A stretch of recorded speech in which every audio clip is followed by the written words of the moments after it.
మన మంజుల power channel అదేవిధంగా అమ్మ ప్రేమ లాగ్స్ చూసే ప్రతి ఒక్కరికి కూడా మీకు మీ కుటుంబ సభ్యులందరికీ సంక్రాంతి శుభాకాంక్షలండి. మీరు మీ కుటుంబ సభ్యులందరూ కూడా ఆయుర ఆరోగ్యాలతో అష్టైశ్వర్యాలతో సుఖ సంతోషాలతో భోగభాగ్యాలతో వర్ధిల్లాలని మనస్ఫూర్తిగా కోరుకుంటూ ఒక చిన్న మినీ లాగ్ మీ ముందుకు తీసుకొచ్చానండి. మీ విలువైన సమయాన్ని కేటాయించి వీడియో చివరి వరకు చూసి వీడియో నచ్చితే లైక్ చేయండి.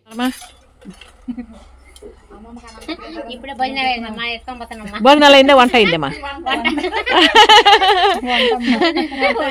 వంట అయిందా? అన్నీ అయిపోయినట్లేనే? ఇంకా ఏమైనా పెండింగ్ ఉన్నాయా? అన్నీ ఎత్తుకొని వెళ్ళిపోతారా? అన్నీ ఎత్తుకొని వెళ్ళిపోయినారు. ఇదండి ఈ పూట మన వంటలు. రైస్ అయితే మాత్రం 2 పాత్రల్లో పెట్టుకున్నాము, ఎందుకంటే వెయిట్ ఎక్కువ ఉంటుంది కదా, వడ్డించినప్పుడు ఈజీగా ఉంటుందని. ఆ విధంగా ఇంక వడ్డింపు ఏ విధంగా ఉందని చూద్దాం. నువ్వేం వడ్డిస్తున్నారా? చాలా వడ్డిస్తున్నావా? నువ్వేం వడ్డిస్తున్నారా? సంగటి ముద్ద. నువ్వేంపా? సాంబార్. వీడియో నచ్చితే లైక్ చేయండి.